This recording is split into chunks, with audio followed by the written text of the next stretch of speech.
tend to talk fast, so if you need me to slow down, raise your hand and wave at me, or else I'm just gonna motor through all this information. So I have no affiliations with the Parkinson's Foundation. I don't get paid to do this, so no conflict of interest here. Gonna quickly go through these first two slides because I know you all can tell me more about Parkinson's than what I can tell you. When we think about complications from Parkinson's, we think more about things that affect the body, or about depression, emotional changes, but the thinking difficulties, the swallowing and chewing issues that can come about, bladder issues, constipation issues, a whole horde of issues. We don't always think about dementia as being a complication of Parkinson's. So Parkinson's folks, as you know, can have a normal or near normal lifespan. We have wonderful medications we can take, there are surgeries for the deep brain stimulator, there are things out there that weren't there 20 or 40 years ago. So life expectancy has extended. The unfortunate part of it is that folks with Parkinson's are about 6 times more likely to develop dementia than your general public. Because Parkinson's is a neurodegenerative disease, right?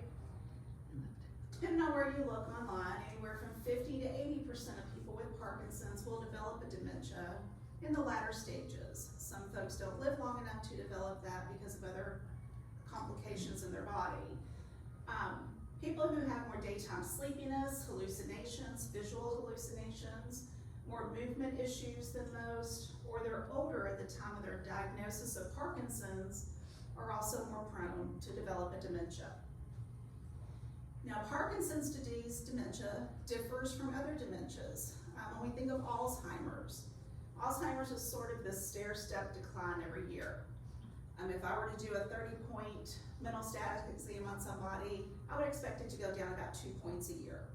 It's just this constant, and it's short-term memory, immediate memory, things that go first.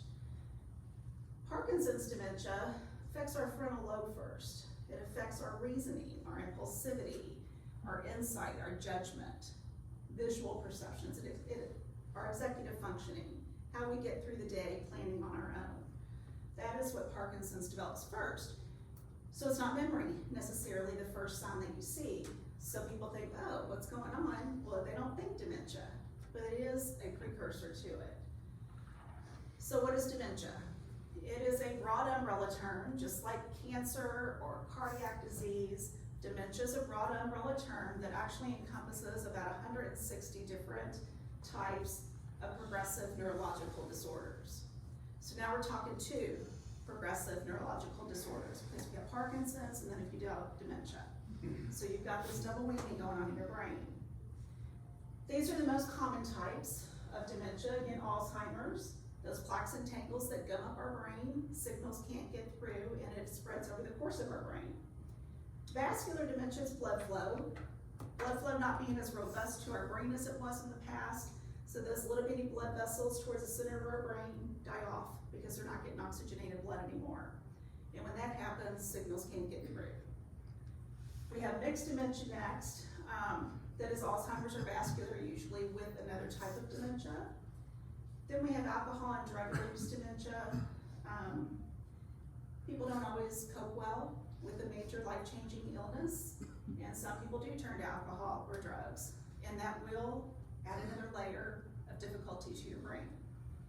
Then we come to what we're here for today, the Lewy body dementia and the Parkinson's disease dementia. And these are abnormal clumps of nerve cells, abnormal clumps of Lewy bodies that develop in the nerve cells. And that is what doesn't allow messages to get through, or nerve cells to talk to each other so that your brain can tell your body what to do. Lewy body dementia is when your memory and your movement issues start at the same time. So within just a couple of months of each other, you're going to notice both the cognitive deficit and the typical movement deficits that you see with Parkinson's. Parkinson's disease dementia, you have to have movement issues for at least 1 year to get that diagnosis. It's more like 10 years average that folks would maybe start to develop a dementia than it is at 1 year. But everybody's different. Everybody brings something new to the disease, their own comorbidities. But to get the delineation between Lewy body and Parkinson's is that 1 year mark and developing So again, average onset of movement issues to cognitive issues is about 10 years. And again, we bring things to it that makes everybody different. So what are some symptoms of Parkinson's dementia? We know the symptoms of Parkinson's, but when we look at dementia, again, our frontal lobe, the problem solving, the speed in which we think, trouble interpreting visual information, confusion, impulsivity, insight and judgment are affected. Those are the things we see first, and then as the disease progresses, you see changes in memory and concentration, delusions. And delusions, for anybody that doesn't know, is just you are so sure something is true, and everybody around you knows it's not based in reality. That's a delusion. Paranoid ideation, thinking somebody's stolen your money, they stole your wallet, when really you just misplaced it. And hallucinations, which are usually visual with this disease, and sleep disturbances. So either excessive daytime sleepiness or that REM sleep disorder where we're acting out, we're kicking and we're moving around. Those are also the ones with the asterisks are also indicative of Lewy body disease. We talked about the difference. Treatments for Parkinson's dementia. So just as with Parkinson's, there are medications out there that can help slow the progression. The first one are cholinesterase inhibitors, and those are medications that were actually studied for Alzheimer's. Any medication on the market today for memory has been studied for Alzheimer's. That's the big bang for their buck, I guess. However, ribostigmine, which is an Alzheimer's medication, is the only FDA-approved one for Parkinson's disease dementia. But if you have an issue and you don't take ribostigmine, you have side effects, people do use the galantamine or the Aricept, the other cholinesterase inhibitors, can be trialed to see if that helps. And they help our nerve cells talk to each other, which, you know, those Lewy bodies are clumping up in the nerve cells, they're stopping that communication. This medication slows that process so that our nerve cells can talk to each other, so that the brain can continue to be the computer for the body. Selective serotonin reuptake inhibitors, or SSRIs, those are antidepressants, things like Zoloft, Paxil, Lexapro, things in that category, and they're treating depression with folks with the Parkinson's disease dementia. And then we have clonazepam and melatonin that may be used to treat that REM sleep disorder. So melatonin is something that our brain normally makes, but as our brain doesn't work correctly like it did 20 years ago, sometimes it stops making certain chemicals like melatonin or oxytocin or serotonin, things that make us happy. And that's why we use some of these medicines. Clonazepam lowers your heart rate a little. It's really for anxiety, but it helps kind of let you rest, calms you down to let you rest. And I'm thirsty today, folks, I'm sorry. So what can a person who has been diagnosed, not just with Parkinson's, but with Parkinson's disease dementia do? First, really show yourself some grace. Allow time to grieve the diagnosis. When you were diagnosed with Parkinson's, that was a huge life-changing diagnosis. Adding dementia on top of it is another huge changing diagnosis. Give yourself time to adjust to the stage of life that you're in. And I really encourage people to look for the joys in the day-to-day. We can get so bogged down with worrying about what tomorrow or next week or next year is going to look like that we kind of miss out on what's fun today or what joys we can find today. Knowledge is power, so learn all you can. Reach out for support. Parkinson's Foundation, I've got a resource list up here on the table of some other places that you can go to for information. So when I used to do therapy with folks, like one-on-one therapy, I would do an exercise with people with anxiety, to trace your hand. And inside the palm of your hand, I had them write what I can control. What is within my control? I control when I get up and go to bed, when I eat, what I eat, if I exercise, those types of things. Outside the hand, you write things you can't control, like the fact that there are Lewy body proteins coming up your brain. That's outside your control. So adopt self-help strategies that are going to make you feel better emotionally and physically. And that is when you focus on the things you can control. If we get bogged down with this stuff out here, we're spinning our wheels, we're staying awake at night, we're ruminating over things, that we cannot control. So I encourage you to go back to the things you can control. Stay active. There's chair exercises for yoga. You can find that on YouTube. There's laughter yoga, which I did not know about until I was writing this presentation up. Really got my heart rate going, got me going, put me in a good mood, gets that oxytocin going, that makes us happy. Boxing, I'm sure you all know about that. Strengthening that core of your body, the Rock Steady programs that are around, and dancing.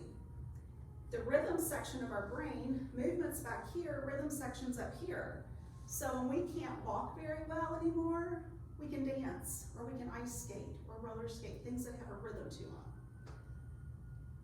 This is a little, hope this works, little video that will show you that.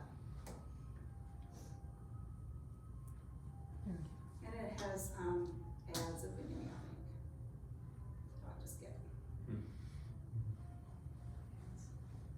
So this is going to be a gentleman with Parkinson's.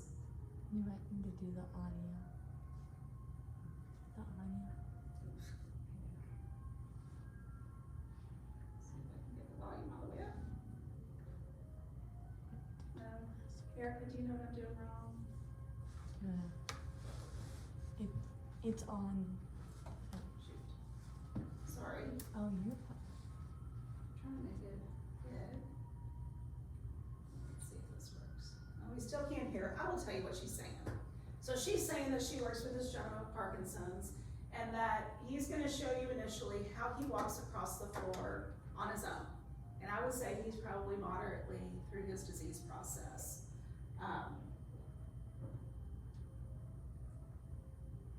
If the sound were on, you can hear it scraping across the floor because he can't lift it up.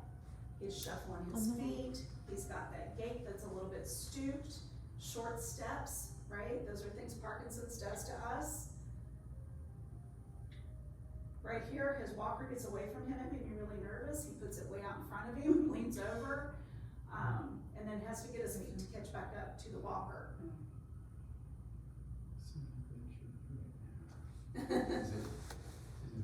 Yeah.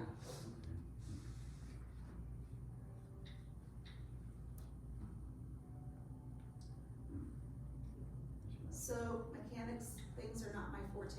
I don't do electronics. Now she's talking about, she is going to introduce music. She puts on a country song that he likes. And he stands there until he gets the rhythm of it for a few beats, and then he starts to walk. And his steps are much more rhythmic, they're bigger steps, he's not shuffling as much. He can actually pick up the back of his walker a little bit to get going. That's with music. Because again, our rhythm section of our brain is different than our movement section. If you ever get online and look up Michael J. Fox, he can ice skate, or could, up until a few years ago, and he couldn't walk steady. He was shuffling, walking. He got on that rink, and man, he just flowed. So again, he's up in the walker, he's standing up straighter, his gait is more steady, his steps are larger.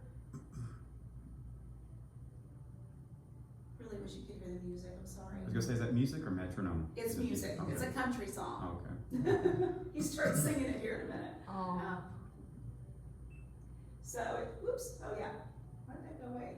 She paused it, now he doesn't even have his walker, she just is holding the gate belt for safety. So he's just cruising across the floor on his own, standing up, big steps. I want everybody to go home today and play some music and try this. Now he starts singing it. What song is it? Oh, I don't remember, it's something about Hank in Tennessee Williams.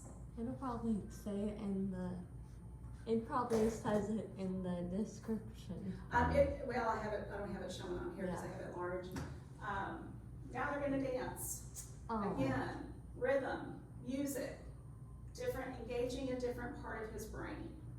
Once you stop the music, does it revert back? You go back. If you heard music all day long, you'd be okay? Well, it sparks up the other areas of our brain for a short time. Okay. And so those brains kick in, that part of the brain kicks in, works for a little bit, and then eventually it's gonna go back to shuffling and leaning over in short steps. But what a reprieve for 5-10 minutes to do that. If you did that 2 or 3 times a day, Wow. you're building core muscles, you're building up your strength. It's a wonderful way. So I think that was the end. And that's a good segue into our dance class that starts this month. Awesome. You should all attend. Yeah. Is the Parkinson's Foundation offering a dance class? No, we are offering it. It's going to be actually here in this Oh, building on the okay. 3rd floor. Because I have starting. something up here about Bellerman's. Oh yeah. Yeah, I printed out the contact for that too. Yeah, she's great as Okay. well. So, as care partners of someone who has Parkinson's disease dementia, what can you do? You really want to educate yourself. Get medical advice, which I know everybody in this room is doing. You want to get legal advice. If you do not have, or the person with disease, Parkinson's disease and Parkinson's dementia is still early in the process, and they do not have a healthcare surrogate, living will, advance directive, or they do not have a power of attorney for finances, please do that. Because unfortunately, both Parkinson's and dementia are progressive neurological disorders. They are all going to decline. That is a fact. It's an unpleasant fact, but it's a fact. Please, please get those documents done. If you take nothing else from today, please get those documents done. Because without that healthcare surrogate form, if you know your loved one at the end of life didn't want to be resuscitated, didn't want to have IVs and feeding tubes, without that document, the doctors want to do it, they may do it. But if you have it saying, don't do these things, and they say, I'm their healthcare surrogate, don't do these things, then those things don't get done. Same for financial. Banks won't talk to you without a financial power of attorney. So please get those. Include the person with dementia in decision-making as much as possible. There's nothing like feeling out of control when your body's not doing what you want it to do, when your mind's no longer doing what you want it to do. You feel isolated, guilty, sad, scared, angry. Let them have a say in what you're doing as much as they can. Now, as the disease progresses, they may not be able to give input, but early in the disease process, they can. Consider safety issues. One of the ones my veterans hate for me to talk to them about, driving. If you retire from driving, when you make that decision for yourself, it goes much more smoothly than if someone like me has to come into your house and take your keys and say you were no longer safe to drive. When we have early stage dementia, mild cognitive impairment, you're fine. You might not want to get on a busy expressway, but you can drive to Kroger, you can drive to church, you can go to your friend's house or your son's house and know those routes and do that safely. When you get to the moderate stage of dementia, if you do this, everybody put their hands up here, you cannot see up sideways. That is your field of vision at the moderate stages. People with dementia tend not to look up and they lose their peripheral vision. So they can't see a car coming from the side or a ball rolling out that a kid's chasing out. They can no longer see that. They can't see the light just turn red and they go right on through the intersection. It's not pleasant, but again, it is a fact. When we get to the late stages of dementia, you do this. This is now the field of vision. Like wearing binoculars, you see right what is in front of you. So when we talk in a minute about behaviors, I want you to remember this. Because when somebody goes to give you a bath and they're taking your clothes off and unzipping your pants, you don't know what they're coming at you to do. Somebody might get angry and hit you, or push you away, or yell at you, because they don't know what's going on anymore. They cannot see outside of that. Provide an ID, oh, let me back up, I'm sorry. Financial safety, not just about getting the financial power of attorney, this is about scams. My mom has dementia, still lives in her condo with a little help. I've walked in on her giving her Social Security out over the phone. Oh, stop, please stop. People do that. I have a veteran who someone posed as someone he went to high school with because he saw it on Facebook. He didn't remember him, but the guy knew stuff about him, so he thought, this is my buddy from high school. I have to help him because he's asking for help. Gave him $250,000. Wiped out their life savings and they're in their 80s. What do? There's no recourse. Please watch for scams. Because my aunt, somebody knocked on her door selling Publishers Clearinghouse. She thought she was winning. She kept buying magazines. The woman had a stock this big. She was being taken advantage of. So that is something that can happen. Medication safety, all I mean by that is out of sight, out of mind. When we are getting further in our disease process and we need someone to hand us our medicine, put them up in a cabinet so that no one picks it up and go, oh, I don't think I took it today. And they're taking Friday's medicine or they're taking Tuesday's medicine. I had a wife who was sure her husband could still do it. She said, I'll show you, because I do home visits, part of my job. She went and got his medication planner, brought it to him, and sure enough, he opened Thursday morning and took it out. Oh, I haven't taken it today. Then he opened Saturday. Then he opened Tuesday, because he hadn't taken those either. Dumped them all in his hand, and his wife just started crying. I'm like, he is at a point in his disease process, you've got to put these up and hand them to him. He was trying to do the right thing. His brain was filling in where it couldn't remember, telling him he was doing the right thing, but he would have really overdosed on heart medication, diabetes medication, those types of things. So please put him out of sight, out of mind. An ID bracelet, again, towards moderate to severe stages of dementia, folks get turned around. And I will back up again and tell you, what happens in our brain when it dies off and we're not talking to the other side or we're not talking to our body anymore? We can still make up stories that sound really realistic. That's what our brain does. It has a little piece of a memory and it tries to fill in the rest of it. It's a made up story, but it sounds really plausible. People with an ID bracelet, I don't need one. Had a gentleman, I don't need one. His wife said he doesn't need one. They walked out of McDonald's where they had been for lunch and he said, oh, I forgot to go to the restroom. She said, okay, she parked, let him go in the side door, right by the bathrooms to go in. 10 minutes later, he's not out. 15 minutes later, he's not out. She went in and asked the folks that were working the counter, did you see my husband? They're like, yeah, he went out this door over here. Walked out the other side. And he took off walking. Tripped on a railroad track and fell. She found him, it wasn't far. He was actually going towards their house, but he forgot he was with her. He forgot she was in the car. So ID bracelets, should something like that happen and people wander off, it has your name, it has your major diagnoses on it, and more importantly, it has your loved one's contact name and information to get a hold of them. I had a gentleman that got really mad at me when I did a cognitive test. So mad he got in his car and drove and drove and drove. He ended up in Tennessee. Pulled over to the side of the road because he didn't know where he was, and the police found him, had an ID bracelet on, called his wife, she went and got him. Really unpleasant things to think about, but I've been doing this a really long time, and these are things you need to think about. Develop a safety plan, and then a backup for that safety plan. Safety plan meaning if something happens to you, what happens to your loved one you're caring for? Do you have a child that can step in, a sister or brother that can step in? Is there a respite place you've already made an arrangement with that should something happen, you can go there for a couple weeks? Make a backup plan to your backup plan. And I say this with another story. A woman that I work with, she and her husband are in their 80s. They are lovely. He has moderate to severe dementia. They live in this little apartment. She takes beautiful care of him. She had to have knee surgery. She had been walking bone on bone for years and could no longer get across the floor. She said, I'm gonna come home and do my rehab. I've talked to my doctor, my surgeon, he knows it's gonna happen. I'm gonna come home and do rehab. My nieces are coming in town, 2 of them. My daughter and her husband are coming over at night. We're gonna be fine. I said, we need a backup. No, we don't. Well, I made a backup plan for him anyway. She ended up having a complication after surgery. She stayed in the hospital 6 days longer than she thought, and her doctor made her go to short-term rehab to convalesce and get her knee moving again. Those nieces that came in town said, we can't do this 24/7. The daughter and son-in-law that come over were like, well, we can't do it 24/7. So we put him in a respite stay while she's healing up for 3 weeks. So make a safety plan, make a backup to your safety plan, because life just happens. Things happen. So what can the person who's been diagnosed with dementia do? What the care partners can do. Smile and have a pleasant demeanor.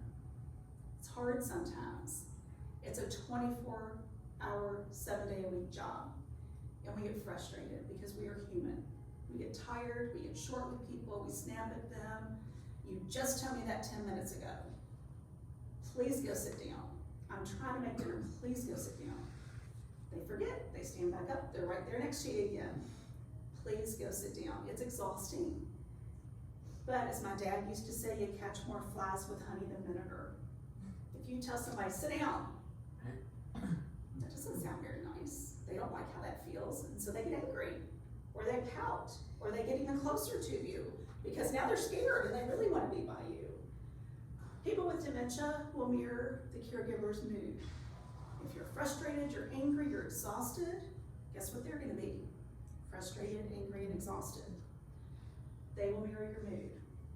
So smile even when you don't want to be smiling.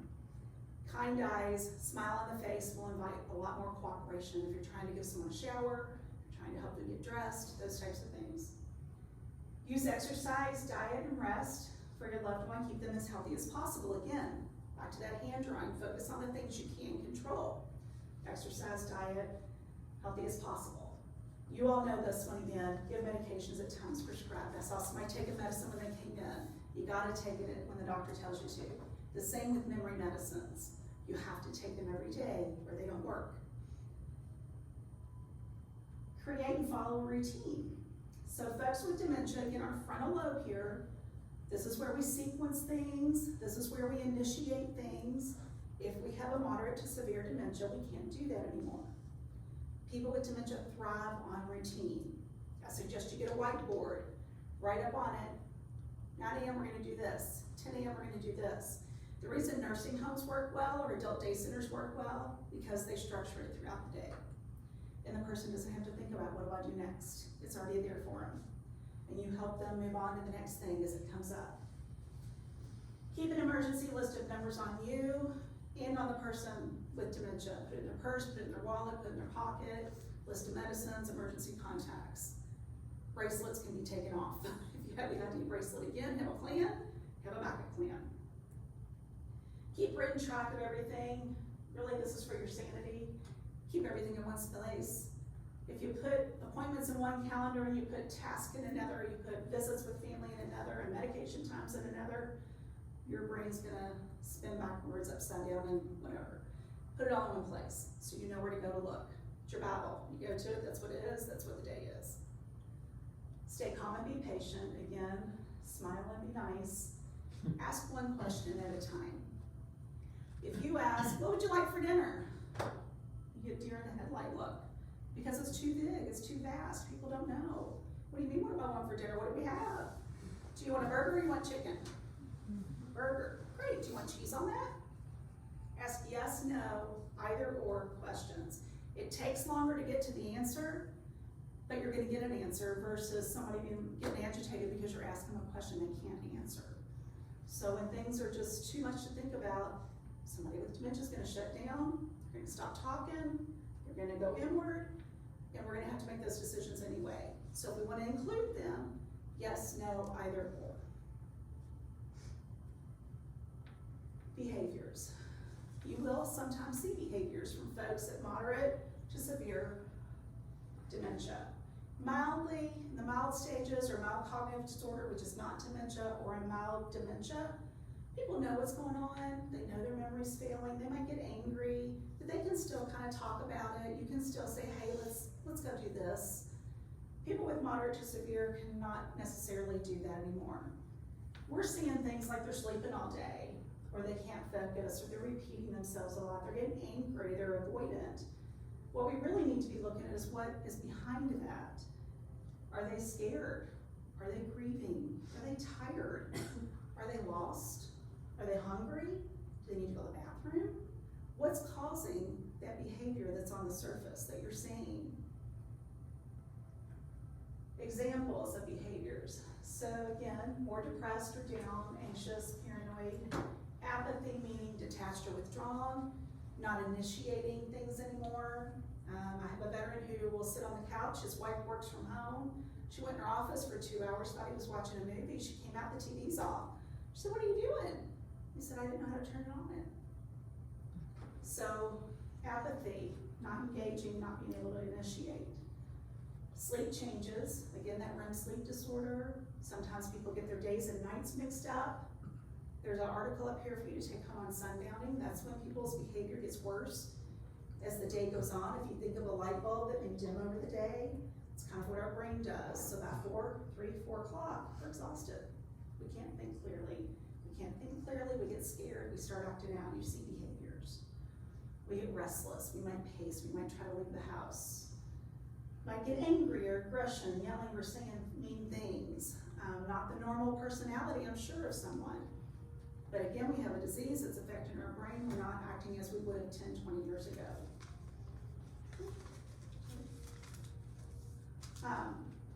Physically doing things like saying something out in public you wouldn't normally say. This usually goes when the language center of our brain is now affected. And we can no longer go, oh, hey, nice to see you, that's a beautiful shirt. I go, you have nice boobs. That's what they're looking at. That's what came to mind. They're trying to compliment you, but it comes out really inappropriate. And then the caregiver shrinks and goes, oh my gosh. Be prepared for that. Hitting or grabbing, over-sexualized behavior, hugging, kissing more, taking clothes off, being restless, urinating or defecating in places other than the bathroom, wandering away, or hoarding. These are all, not everybody's going to have all these. People may not have any of these. These are just examples of what people can have. I have a veteran in his dresser drawer, this huge chest of drawers. Top two are filled with mailings from the last year. Every piece of junk mail that's come in. He will not let his wife throw it away. He's sure it's important. So it's all in the drawer. So there is some things that the brain misinterprets and tries to make sense of, and it comes out sometimes in behavior. A psychologist wrote that, and I use this in everything I do, no matter what talk I'm giving. Beneath every behavior is a feeling, and beneath every feeling is a need. And when you can meet the need, rather than focus on the behavior, you begin to deal with the cause and not the symptom. So again, back to playing detective. Are they hungry? Are they thirsty? Are they tired? Are they overstimulated? Do they have to go to the restroom? Or things like that. If you can find what's under that water surface, not just the behavior on top of the iceberg, but what's under it, and deal with that, the person's going to calm down much faster. And we're not going to be trying to reason and argue with someone who can no longer reason or argue correctly. So alternates, this is where aromatherapy comes in. I have an article shown to me.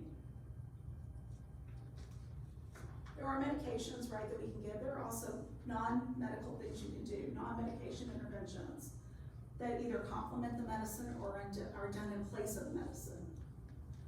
Aromatherapy. It can not only do what music does and kind of trigger another area of the brain for a minute because it's tied to a long-term memory, and they spark and talk more for a minute, or they're more awake and alert, moving more, or it's calming. Lavender, chamomile, rose water. Put that in a diffuser, spray it on a pillow that they've got, something close to them. It's a calming thing. Massage, and not necessarily a massage that you or I would go get at a spa right now. We don't want somebody taking their clothes off. We don't want somebody taking a sheet off one part of the body and then the other. That's really scary when you don't know what's going on. Or pressure point therapy. There are massage therapists out there that will lay the person with dementia on their back, on their table, fully clothed. They do some pressure point things that release stress in the body, allows the person to calm down. Music, just as we saw in the video, it helps with movement, but it also is very soothing. If it's music from the era you had 20, 30 years ago that you really liked, or you grew up listening to, it evokes memories. You may get a little more talkative for a while because, gosh, I remember doing that at our wedding, or at our son's wedding. There is a program called Music and Memory that's a nonprofit out of New York that shows you what music can do to perk people up and engage them more when they're in the latest stages of disease and can't engage as much. I had a woman when I worked in a nursing home 15 years ago who had not spoken for 3 years. Her son said, I have not heard her voice for 3 years. We had the folks from Music and Memory program come down here to our nursing home in Louisville to train us and some governor scholars that we had there at the time. Playing music from the 40s, and I hear this little voice next to me, and it still gives me goosebumps, guys. I used to play piano and violin. This woman hadn't talked in 3 years. I used to play piano and violin. There was not a dry eye at the table. We all just about fell out of our chairs. Her son didn't believe it, so we recorded it and showed him. He was floored. Now, she didn't start talking every day and telling her needs, but she did start tearing pictures of oranges out of every magazine she saw, till her son finally went, she wants oranges. Brought her a bag of oranges. So people are still in there. They still want to communicate. They just need to find a route to do it. Art therapy, we're not talking painting masterpieces here, we're talking I can be successful at something. People with dementia need to still feel successful. Adult day centers, sometimes you see them taking paper plates and gluing feathers on them or pieces of tissue paper, and the caregivers go, well, did that in grade school or kindergarten. I'm not gonna send him there to do that. But guess what? He feels really successful because he did it by himself. And he's proud of it. It works. People need to feel needed, they need to feel successful, they need to feel that there are things they can still do on their own. Doll therapy in late stages, we see this more with women than men because it really is to bring back that caregiver feeling, you feel useful, you're caring for this baby. Although it doesn't always work. I had a woman in late stages, I brought her a doll baby because her husband refused to buy it, and I thought, I know it's gonna work. Brought it to her, she held it, she cooed on it. She had never had children, she kept telling me that story every time I went. I wanted children, but I couldn't have them. So I brought her this doll, looked real, it's one of those babies you get online. She held it, played with it for a few minutes, and she picked it up by its arm and handed it to me and said it'd be really nice if it was real. Fail, that's okay, I tried. So trying things, what works today may not work tomorrow. I could maybe give it to her the next day and it worked, but I took it back to the office. Reminiscence therapy, this is where you wanna get in touch with all five senses. But, you know, taste, touch, smell, sound, they trigger memories of events, of people, places. People may start telling stories. They may not tell the story as it actually happened. As we said before, people can fabulate. They make up the rest of that memory to try to make it make sense. But let them tell the story, because guess what? They feel successful. They contributed. It also makes them feel less isolated, because I'm sure you can see or imagine you've had a loved one who gets more and more caught in their head and their self, and they shut down, how isolating that can feel. So we want to include them. Here's something people don't want to talk about, but I'm going to put it out there anyway. Life expectancy, once you have the diagnosis of Parkinson's disease, dementia, is about 5 to 7 years. Now, does that mean everybody's gone in 5 to 7 years? Absolutely not. Does it mean some people die in a year? Yes. Some people die at 10, 12 years? Yes. It's an average. Because, as we said earlier, everybody brings something different to the disease. We have different health issues we bring. We were diagnosed at a younger or older age. We take different medications for different health issues that may affect us. Genetics plays a role. You may have vascular dementia and Parkinson's disease dementia. Depending on what you have going on in your life, you could have Alzheimer's and Parkinson's. So when there's more going on, the brain shuts down, it can no longer communicate with our body. Because our brain is the computer for our body, it tells us what to do. And as that gets more and more progressed into this disease of dementia, we begin to shut down. So what do we do as things progress for movement and cognition? We want to have a really nice, frank talk with somebody about what they want end of life to look like. Again, we want to include someone in the conversation that can be included. This is a discussion I encourage you to have closer to filling out that healthcare surrogate advance directive. Not wait until end of life. Do you want to die at home, in a hospital, in a nursing home, assisted living? Where would be most comfortable for you? Who would you like there? Make those decisions ahead of time. Make sure important people come to say goodbye at the end of life. It's important for closure for family and friends, but I would tell you it is also so very important for that person who's dying. Hearing is the last thing to go. If someone's on their deathbed, they're no longer speaking, talking, looking up, and not taking anything in, they can still hear you. Stand around, laugh, talk about things from life that were wonderful, allow them to hear that, and to pass peacefully with that on their mind. Consider hospice and palliative care. In Louisville here it's called hospice now. It was a different branding. They're added support, and the earlier you can get them in, the better. So palliative care is a path of medicine, just like cardiology, oncology, internist. It's a path of medicine that looks to control symptoms, to make you comfortable, but you can still do curative things. If you develop a cancer, you can still go get chemo and curative things Whereas on hospice, it's not curative, it's strictly pain control, anxiety control. You can do palliative care at any age and at any stage of your illness. You hear hospice and palliative care. Palliative care is one of those tracks that hospice has, hospice care is the other. They wanna match your treatment to your treatment goals. There's this new wave pushing through healthcare of age-friendly healthcare, and we're doing that at the VA. One of the questions we ask every time we see someone, what matters most to you? What brings you joy? What matters most in your healthcare goals? So that we are doing their care the way they want it to be. It's much more personalized, and that's what palliative care does. Now, hospice care is end-of-life support. That means you have been given a prognosis of 6 months or less to live. That is when hospice can come in. And in doing this 30 years, 20 years in this with elderly, I have people go, but hospice comes in and kills people. I'm not doing it. I saw him come in and kill my dad, or my mom, or my sister. Guess what? They called him in at the 11th hour. Hospice gave them medication that relaxed them, and they let go and passed. Hospice didn't kill them. They allowed them a good death. They are never gonna give medication that causes death. That is not their goal.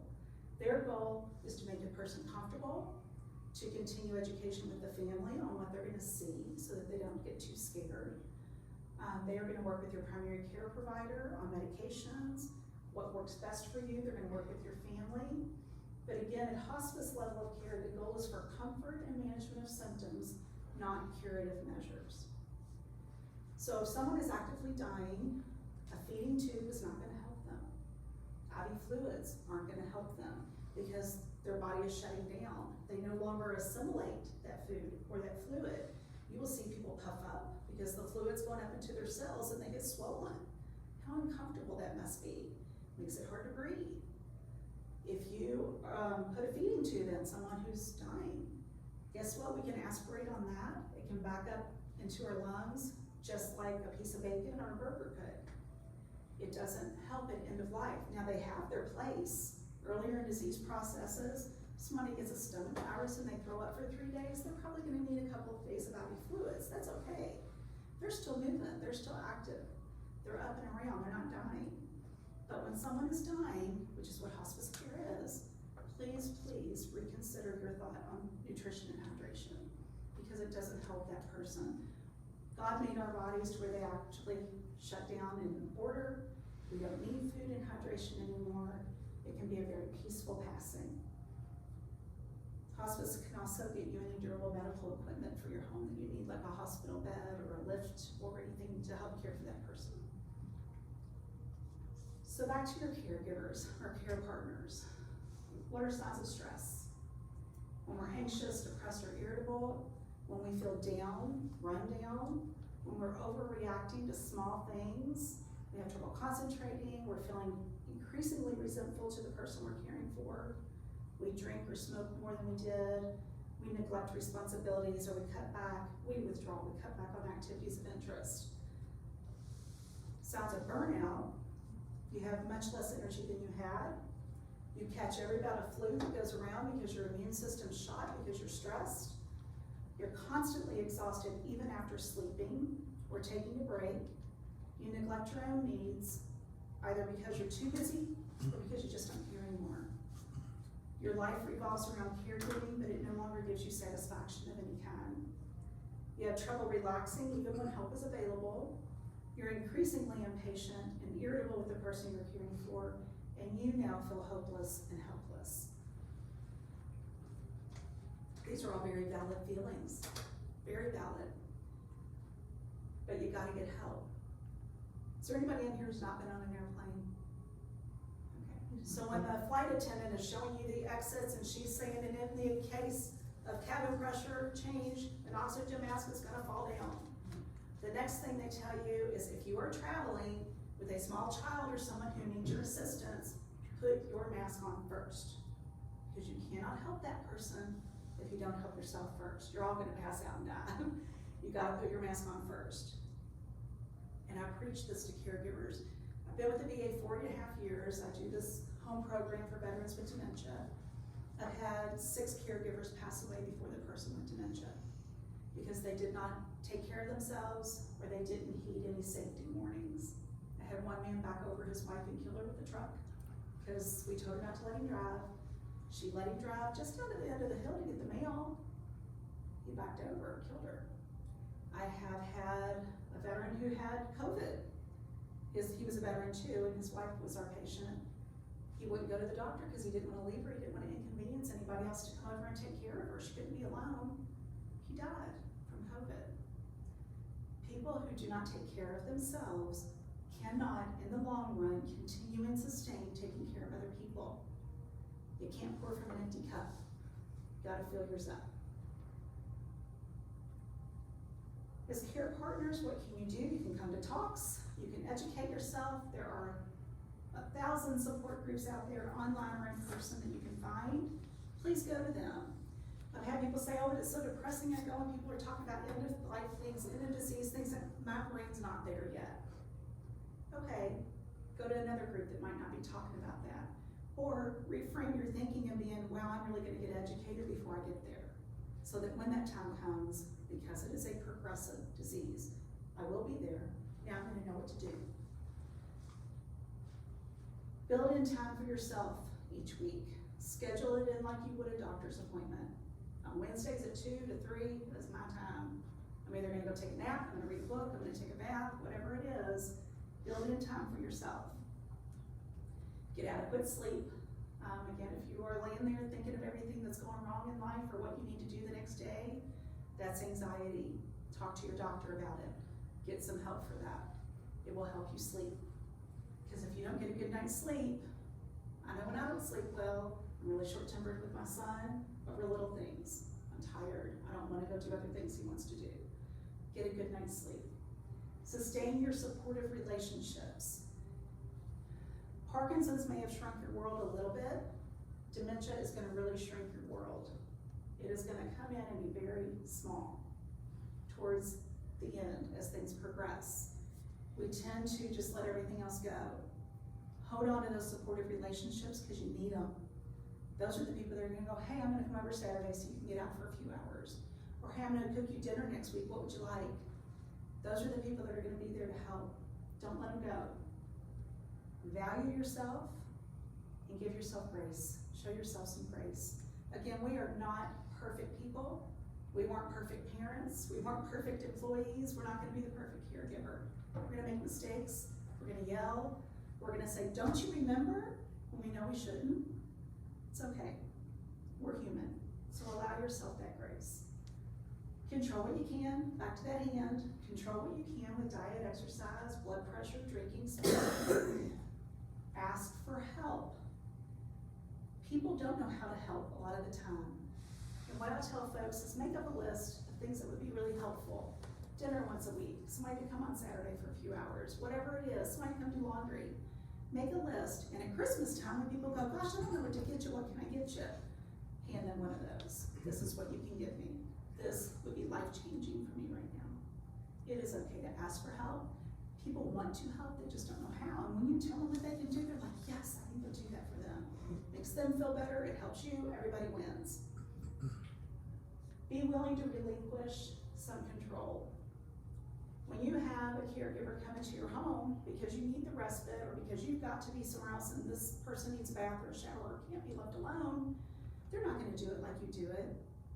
It's not gonna be the same exact care, but they're trained, they'll get the job done.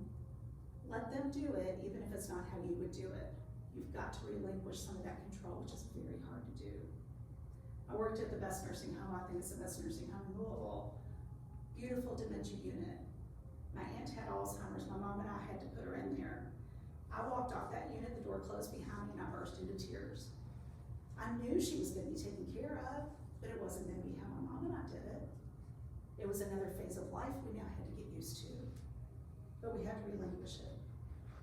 So please be willing to do that to save your own sanity. Resources, again, I have over here on the table if you want to pick them up. You know, the Parkinson's Foundation. There is also the American Parkinson's Disease Association, which offers support groups, calendars of events online. Area agencies on aging. When I talk about a caregiver coming in the home through a non-clinical care like Home Instead, Bright Star, Right at Home, these type of care agencies, they cost like $32 an hour. Not everybody has that. That's a lot of money when you add it up. KIPTA, which is our area agency, disability resource center in town, works on a sliding scale fee. They can find a caregiver for people who even don't have the money to pay for the other people to come in. KIPTA will contract with them and pay them. The Caregiver Action Network is a website I like to go to. It has a lot of information on it. And I've got the websites listed on what I printed off for you all. Laughter Yoga, again, YouTube. Google is our friend. I Google everything. Google is our friend. Bellarmine University also has in their physical therapy department a dance program for people with Parkinson's. And the Rocksteady boxing, I think Norton's also has a boxing program. They don't? No, Oh, we do. Oh, you do, okay. Yeah. I thought Yeah. Norton did, thank you. Right? Other people you may need, elder care attorneys who know how to do financial power of attorney, healthcare surrogate, living wills, home health agencies to come in. If you feel like your loved one's getting weaker, call their doctor. Hey, his legs aren't working as well as they did, could we get some physical therapy to come out? And then VNA or care tenders or somebody will come out through your insurance and do that. Financial planners, if you are not the ones who need the sliding scale fee and you have a lot of money, you wanna know how to protect that. Talk with the financial planner. The non-clinical home agencies that we just talked about. And if you're a veteran, we do have programs to help in the home when needed. And folks, that is all I have for you. Oh, Any questions? that's for them. I turned that off. Oh, that's okay. I'm sorry. That was a good time. Oh, yeah, that was a good time. We're finished, that's great. Any questions? Yes. So I have a question on the new drug that the FDA just approved for Alzheimer's, the Leqembi. Yeah. Has that been proven for all No, dementias? no. And the research I've done on it, that the geriatricians that I work with have done on it, it really doesn't help Alzheimer's either. Mm-hmm. I think there's such a push to get something out there on the market that the FDA approves something that is just not a good drug. Mm-hmm. It has so many side effects. That's what I've seen. So many side effects that can kill you. It is ungodly expensive. It's not something your everyday person can buy or that insurance is gonna cover. And it really does not help slow things down or help with Alzheimer's, much less another type of dementia. It's unfortunate. Yeah. It's very unfortunate because I know they're out there doing studies. That was just something I think they released too early. Mm-hmm. Yeah, that's what it sounded like. Any other questions? I was gonna mention. Yes, thank you.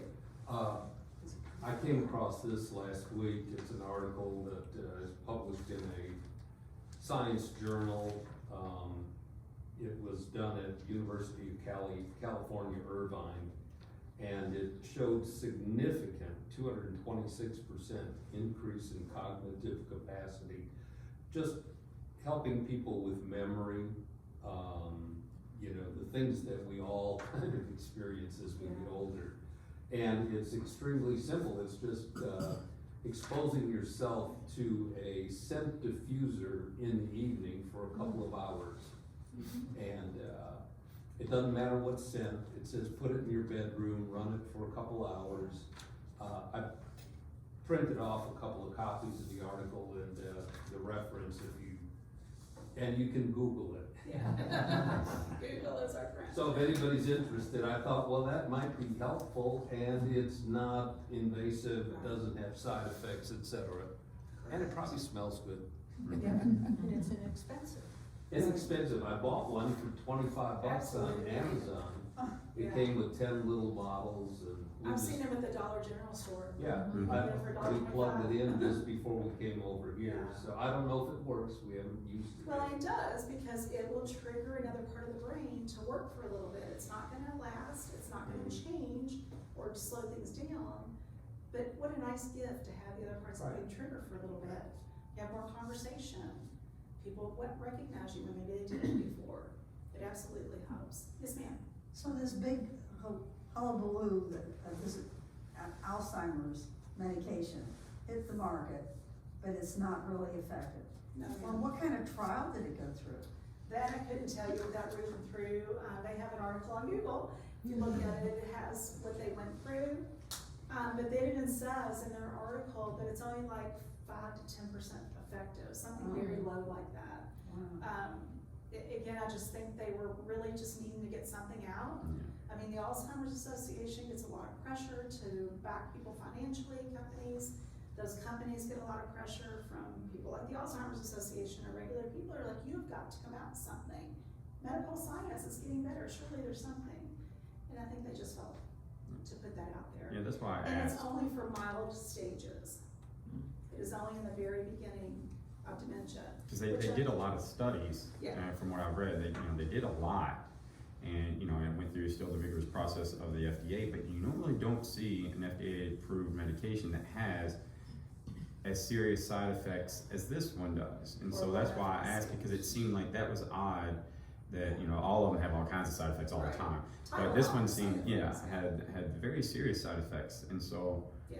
I questioned it myself, and so I figured that you Yeah. probably knew a little bit A more. lot of side effects and low efficacy is just yeah. not, Hmm. yeah, It and gives it's people a really false sense of expensive. hope. I'm sorry, It gives people a false sense of hope. I think it does, yes ma'am. Lecanemia. And also, if we think about, let's take LPGMDI. Parkinson's dementia, for example. Memory's not the first thing we see, so we don't think dementia in early stages. People are having trouble reasoning, or their insight and judgment's not what it used to be, and we kind of play it off to other things. And then suddenly moderate stage hits, and they do have memory problems, we go, oh, they need medicine. Now they're past the stage for that medicine to work, because it's just for mild stages. Yes, sir. First of all, I thought the presentation was excellent. Yes. Thank you very much. Very much so. I really had to chuckle about the one, give direct questions and direct answers, because that is so true. I don't know what I want for dinner. I have no idea whether it's 9 o'clock in the morning or whatever. Yeah. It's a change in our way to communicate, right? Because we used to just stick in our head in the living room, what do you want for dinner? Right. And now you need I would just go choices. and jump in the car and go out and get something. Exactly, I yeah. don't have to plan for it. Unless you plan for it, put Monday, Tuesday, Wednesday, and Thursday, and have the same thing. I thought of that. Yeah. I mean, having the same thing, Mhm. Monday, So you didn't have to think about it, yeah. but that doesn't work. I eat too much ice cream. Mhm. When I just said, "Mom, I Right. just eat ice cream, nothing else is fixed." Right, right. As a social worker, we're taught, don't ask closed-ended questions. Do not ask yes/no questions, because people can paint themselves into a corner and just not talk to you. Yeah. So it's a big change for me to start, with my mom even, yes/no questions, either/or questions. Thank you. Or just in general. Yeah. Yeah. That's my medicine. That is perfectly fine. Stop. Stop. Oh, I'm gonna skip That's my from medicine. Well, thank you. Thank you. Thank you all for coming.